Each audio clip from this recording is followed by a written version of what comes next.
Bismillahirrahmanirrahim. Assalamualaikum warahmatullahi wabarakatuh. Pemirsa Cendekia TV yang dimuliakan oleh Allah, alhamdulillah wa syukrulillah wa la haula wa la quwata illa billah. Pada kesempatan kali ini kita dipertemukan kembali oleh Allah Subhanahu wa taala, masih melanjutkan tema tentang fikih yang kaitannya dengan Ramadan. Dan untuk kali ini saya akan menyampaikan tentang hal-hal yang terkait dengan pembatal puasa, ya. Hal ini penting untuk kita sampaikan.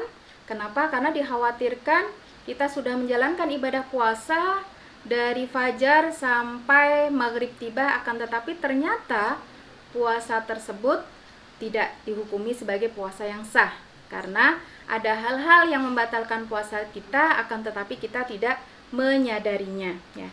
Apa saja hal-hal yang menjadi pembatal puasa ini? Yang pertama adalah makan dan minum yang disengaja. Karena kita tahu dari definisi puasa sendiri adalah al-imsaku min jami'il muftirat, ya, minal akli wasyurbi. Menahan diri dari segala hal yang membatalkan, yaitu dari makan dan minum diantaranya, ya. Jadi ketika kita sengaja untuk makan atau minum, ini puasa kita menjadi batal. Adapun ketika kita tidak sengaja atau lupa, ya, misalnya saat sedang panas sekali, tahu-tahu refleks kita meneguk segelas air, maka itu tidak membatalkan puasa.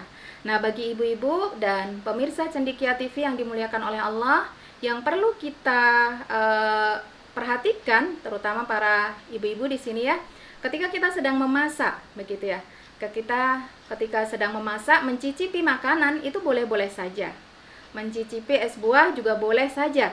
Tapi kalau itu kita lakukan berulang kali, begitu ya, kalau bahasa Jawanya icap-icip, akan menjadi banyak. Dan bisa jadi makanan atau minuman yang kita icipin tadi tidak hanya sampai pada lidah kita, tapi bisa sampai kepada kerongkongan kita. Yang itu secara otomatis akan membatalkan puasa yang kita lakukan. Kemudian yang kedua adalah muntah yang disengaja, ya. Termasuk muntah yang disengaja adalah misalnya seseorang makan terlalu kenyang, atau dia tidak suka dengan makanan yang dia makan, begitu ya. Padahal sudah limit, ya, sudah hampir imsak, sudah hampir adzan subuh, kemudian sengaja dimuntahkan olehnya. Nah, seperti itu adalah termasuk perbuatan yang membatalkan puasa. Adapun bagi calon-calon ibu yang barangkali mengalami hamil di trimester pertama, atau sedang ngidam, atau mungkin sedang sakit masuk angin, kemudian di tengah-tengah puasanya dia muntah, itu tidak menjadi pembatal puasa. Cukup bagi kita berkumur dengan air, kemudian kita bisa melanjutkan puasa kita, begitu ya. Kemudian termasuk juga yang membatalkan puasa adalah adanya niat di dalam diri kita untuk membatalkan puasa tersebut. Karena Rasulullah Shallallahu Alaihi Wasallam sampaikan dalam hadis beliau, ya, yang sangat masyhur sekali, innamal a'malu binniyat wa innama likulli imri'in ma nawa. Sesungguhnya setiap amal itu sangat tergantung pada niatnya. Dan bagi setiap kita pahala ataupun hasil dari niat tersebut, begitu ya. Jadi misalnya ketika ada seorang yang berpikiran nanti akan membatalkan puasa ketika cuaca panas, atau ketika misalnya anaknya pulang dari bepergian dan yang lain sebagainya, otomatis puasanya menjadi batal.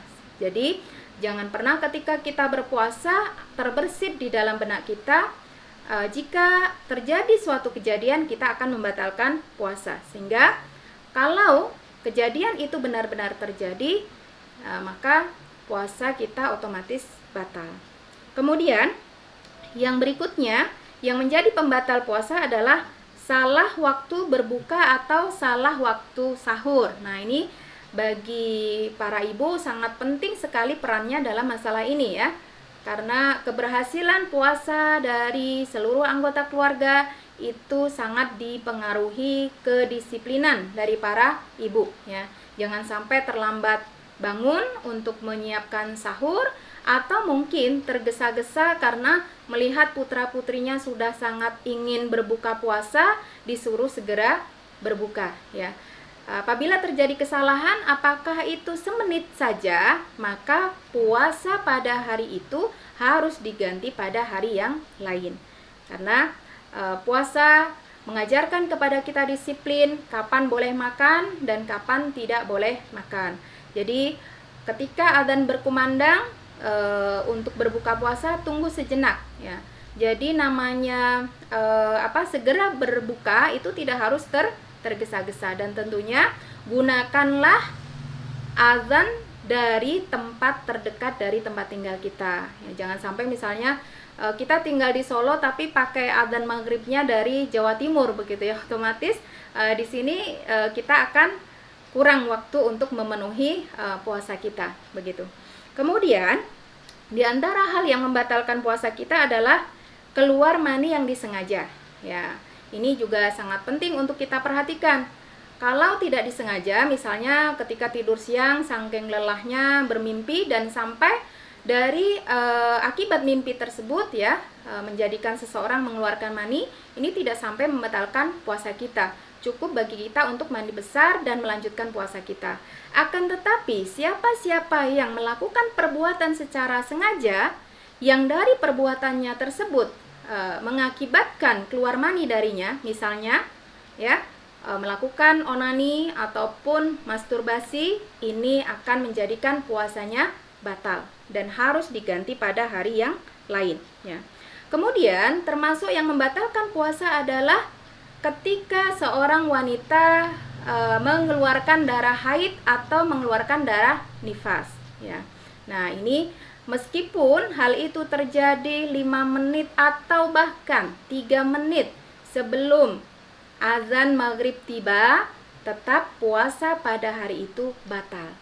Dan para wanita tidak boleh bersedih ya, karena yang batal itu puasanya, akan tetapi pahalanya tetap dicatat oleh Allah, oleh malaikat ya, dan disampaikan kepada Allah Subhanahu wa taala. Dari sinilah Rasulullah Shallallahu alaihi wasallam mengajarkan kepada kita, apabila kita mendapati suatu hal yang mungkin tidak kita sukai, apa yang kita ucapkan? Alhamdulillahi ala kulli halin ya. Dalam situasi apapun kita bersyukur kepada Allah Subhanahu wa taala, termasuk ketika kita mungkin mengalami sedikit kecewa ya, sudah hampir buka tapi darah haidnya keluar begitu.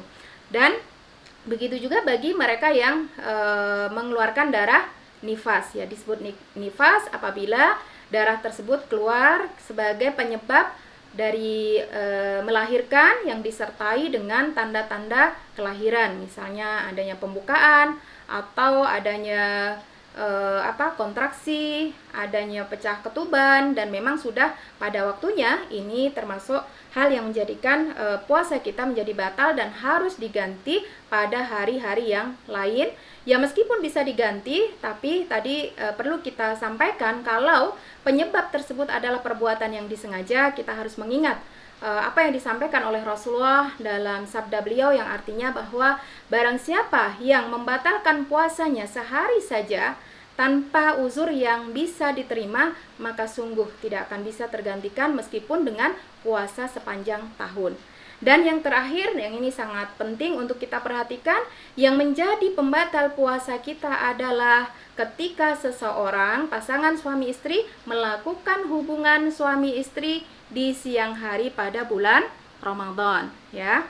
Dan ini tidak hanya batal dan harus diganti pada hari yang lain, tapi untuk poin ini pelaku harus menunaikan kafarahnya. Nah, apa kafarahnya? Yaitu berpuasa selama 2 bulan berturut-turut ya, atau membayar sedekah ya, membayar sedekah untuk 60 fakir miskin ya, untuk 60 fakir miskin dari setiap harinya. Nah, ini sangat berat, jadi jangan sampai dilakukan. Dan ternyata ya, dari pengalaman kajian-kajian yang kita lakukan, hal ini masih terjadi begitu ya. Hal ini masih terjadi, di mana mungkin ada di antara kita yang merekayasa ya, penyebab dibolehkannya membatalkan puasa untuk melakukan hubungan suami istri. Misalnya ketika suaminya baru mau mudik pulang ke rumah, padahal bisa langsung landing di Solo ya, tapi mereka buat rencana untuk bertemu di Jogja supaya sama-sama musafir. Kemudian di siang hari melakukan hubungan karena mereka beralasan, yang memberikan alasan bahwa mereka sedang musafir. Nah, ini tidak diperbolehkan ya. Ini namanya merekayasa dan itu dilarang di dalam agama. Itulah yang bisa saya sampaikan pada kesempatan kali ini ya, para pemirsa. Mudah-mudahan ini bermanfaat dan mudah-mudahan puasa yang kita lakukan tidak termasuk puasa yang batal, tapi puasa yang sah diterima di sisi Allah Subhanahu wa ta'ala. Wallahu a'lam bishawab. Wassalamualaikum warahmatullahi wabarakatuh.